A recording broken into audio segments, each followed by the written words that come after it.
हरियाणा में साल 2024 में चुनाव है और उससे पहले उठापटक चल रही है। इसी बीच हमारी संवाददाता प्रियंका राय ने पूर्व केंद्रीय मंत्री चौधरी बीरेंद्र सिंह से खास बातचीत की है और इस मौके पर बीरेंद्र सिंह ने कहा कि गठबंधन से भारतीय जनता पार्टी को आगामी चुनाव में कोई फायदा नहीं होने वाला है, बल्कि इससे नुकसान होगा। नीति में समीकरण कभी भी बदल सकता है और खुद बहुत बार अपनी बेबाक अंदाज के लिए मशहूर चौधरी बीरेंद्र सिंह जी ने भी ये बात कही है। पूर्व केंद्रीय मंत्री हमारे साथ बात करने के लिए भी मौजूद है। चलिए उनसे ही जानेंगे कि क्या कुछ कहना है। सब पिछले दिनों आपने मुख्यमंत्री मनोहर लाल जी से मुलाकात की, क्या कुछ बातचीत हुई? क्या गठबंधन को लेकर भी कोई बातचीत हुई? गठबंधन के बारे में तो मैं कितनी बार बोल लिया। गठबंधन भारतीय जनता पार्टी के लिए आने वाले चुनाव में फायदा नहीं है, उसका कोई लाभ नहीं है, उसका नुकसान होगा। और ये गठबंधन था भी सिर्फ 5 साल एक स्थायी सरकार देने के लिए, क्योंकि बीजेपी के पास बहुमत नहीं था और चुनाव में बीजेपी अकेली चुनाव में जाएगी और मजबूती से जाएगी। और पिछली जो चुनाव में बात हुई है उससे बहुत आगे अब मजबूती 5 साल में बीजेपी को मिली और मुझे नहीं लगता कि गठबंधन की कोई जरूरत है। और जिस तरीके से आपका जो क्षेत्र है उचाना हल्का, उसको लेकर भी कोई बातचीत हुई? क्या कोई फीडबैक लिया उन्होंने या आगे की रणनीति बनाई आप लोगों ने मिलकर? देखिए, बात यह है कि मेरे को भी ज्ञान है और मुख्यमंत्री जी और संगठन में धनखड़ जी, जितने भी हमारे शीर्ष लीडरशिप है, सबको पता है। और मैं ये बात अब से नहीं कह रहा, शुरू से ये कह रहा हूँ कि दुष्यंत चौटाला जी ने जीत के जो उनकी जिम्मेदारी थी वो थी कि बीजेपी को हराया है तो बीजेपी का शासन बने तो उसके खिलाफ लड़ो।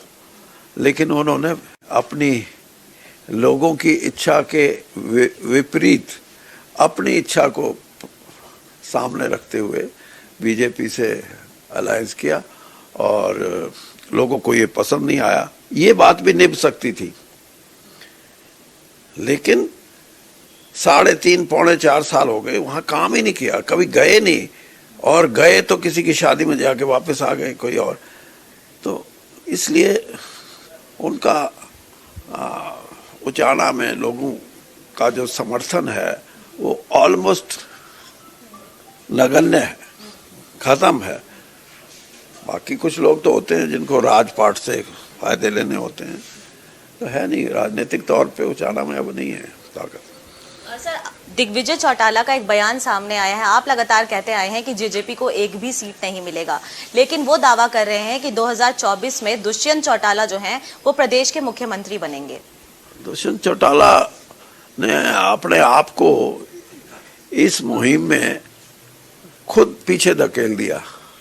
ठीक है, नौजवान बच्चा है और राजनीतिक तौर पे संघर्ष करने की भावना होती तो लोगों में कहते हैं हाँ भाई लड़ेगा, हो सकता है आगे बढ़ जाए। अब तो मैं ये कहता हूँ कि 10 सीटें जो आई थी, गलती से भी कोई अगर 1-2 जीत गया तो वो खुद कैंडिडेट अच्छा होएगा तो जीतेगा, जजपा की कोई वोट नहीं है, ये है। तो अब दिग्विजय कुछ कहे और उनके पिताजी कुछ कहे, कोई मायने नहीं। बात कर लेते हैं कांग्रेस की भी। लगातार आप भूपेंद्र सिंह हुड्डा को भी कह रहे हैं कि वो चाहे तो वो दल छोड़कर शामिल हो जाए। कल हमने देखा भी कि किस तरीके से जो है किरण चौधरी, कुमारी शैलजा और रणदीप सुरजेवाला एक प्रेस कॉन्फ्रेंस करते हुए नजर आए। प्रदेश सरकार पर निशाना साधा, कहा कि लॉ एंड ऑर्डर सिचुएशन सही नहीं है, कामकाज नहीं किया है। और यही बात भूपेंद्र सिंह हुड्डा कह रहे हैं कि मैं भी कहता हूं। कैसे देखते हैं कांग्रेस की इस बयानबाजी को? देखो, 3 जो मुख्य रूप से सीनियर लीडर ही मैं कहूँगा, वो इकट्ठा होके बोलते हैं तो कुछ ना कुछ तो पक रहा होगा। अब क्या पकेगा और उसके क्या परिणाम आएंगे वो तो भविष्य में है, लेकिन इतना जरूर है कि कांग्रेस अपनी जो उनकी सोच है कि ये इस ग्रुप में वो उसका आदमी, वो उसका आदमी, उस दृष्टिकोण से अगर कांग्रेस चलेगी तो कांग्रेस को बड़ा नुकसान होएगा। कांग्रेस को तो ये भी चाहिए कि अगर 3 इकट्ठे हुए तो उसमें ये भी कॉल करना चाहिए था कि हम अगली मीटिंग में भूपेंद्र सिंह को भी कहेंगे कि तुम भी बैठो, हम 4 आदमी बैठ के, फिर कैप्टन अजय हैं, वो भी राष्ट्रीय स्तर पे बैकवर्ड के अध्यक्ष हैं कांग्रेस के, उनको कहेंगे तुम भी बैठो। इस तरह का वातावरण बनाने के लिए दिल चाहिए, और दिल किसमें है अब ये तो मैं व्याख्या नहीं कर सकता। पता तो है मेरे को कि कौन कितने दिल का है, लेकिन ये एक तरीका है कांग्रेस को लोगों की नजरों में एक मजबूती देने का, और अगर ऐसा नहीं करते तो कांग्रेस कमजोर है, कमजोर रहेगी, और उसका लाभ दूसरे राजनीतिक दल खासतौर पर बीजेपी को मिलेगा और हम जीतेंगे। एक आखिरी साल बचा है, कह ले तो शायद उससे भी कम समय, क्योंकि लोगों के बीच जाना पड़ेगा। क्या लगता है आपको कि इस आखिरी साल में कौन सा मैजिक फैक्टर है वो काम करेगा? क्योंकि जिस तरीके से लगातार हम देख रहे हैं कि काफी बदलाव हो रहा है, और ये भी निकलकर सामने आ रहा है कि 11 जुलाई के पहले संगठन में, हरियाणा बीजेपी के संगठन में भी काफी बदलाव देखने को मिलेगा। जो कैबिनेट है उसमें भी हो सकता है रिशफल देखने को मिले। तो क्या लगता है आपको कि ये तमाम चीजें जो हैं, आगे की रणनीति बनाई जा रही है, रणनीति साधा जा रहा है? क्योंकि आप कहते आए हैं कि बीजेपी को किसी की जरूरत नहीं है, ना ही लोकसभा चुनाव में, ना ही विधानसभा चुनाव में। देखिए, एक बात तो राजनीतिक तौर पे मैं समझता हूं कि पिछले कर्नाटक की हार के बाद बीजेपी को 2 बातों का आभास हुआ।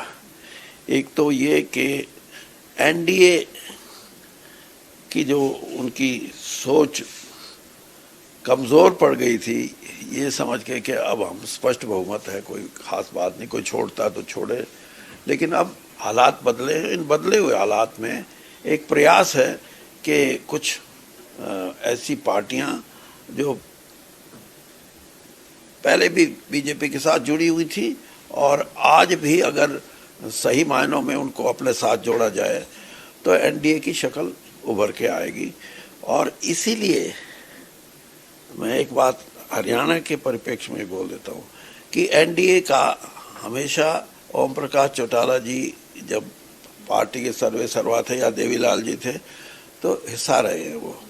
आज के दिन हरियाणा में क्या परिस्थिति है, क्योंकि अब वो ना तो इनेलो है ना वो लोकदल है, बंटे हुए हैं, और दूसरी कोई ऐसा दल है नहीं हरियाणा में जिसका बीजेपी को कोई ये हो कि उनका हमारे को कोई लाभ हो सकता है। लेकिन ये जरूर है कि पिछले 10 साल में जब से भारतीय जनता पार्टी हरियाणा में सत्तासीन हुई है, उन्होंने अपना आधार मजबूत किया है और आज वो सक्षम है अकेले चुनाव लड़ने के लिए।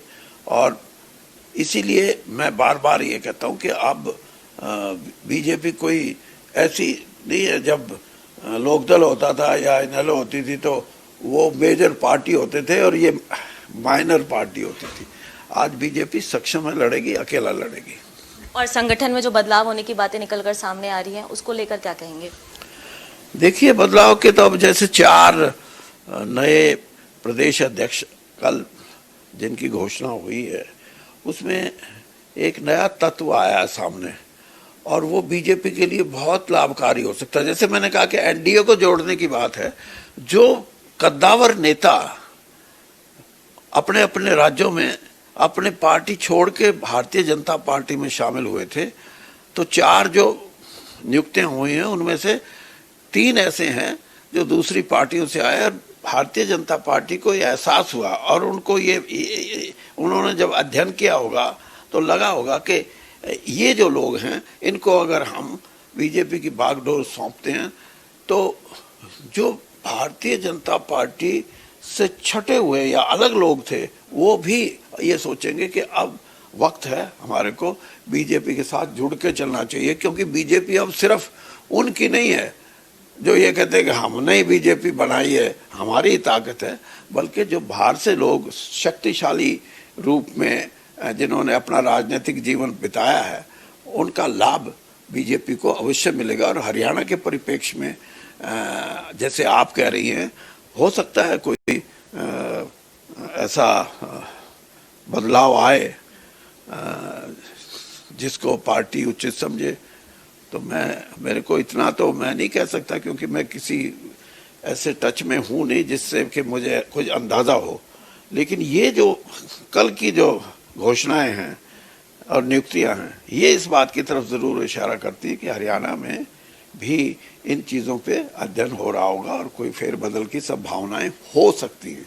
बहुत बहुत धन्यवाद आपका।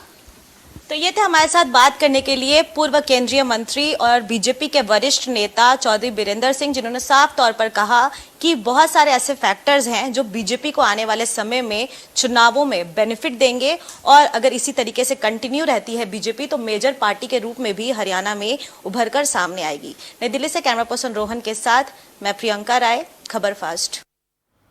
फिलहाल के लिए इस बुलेटिन में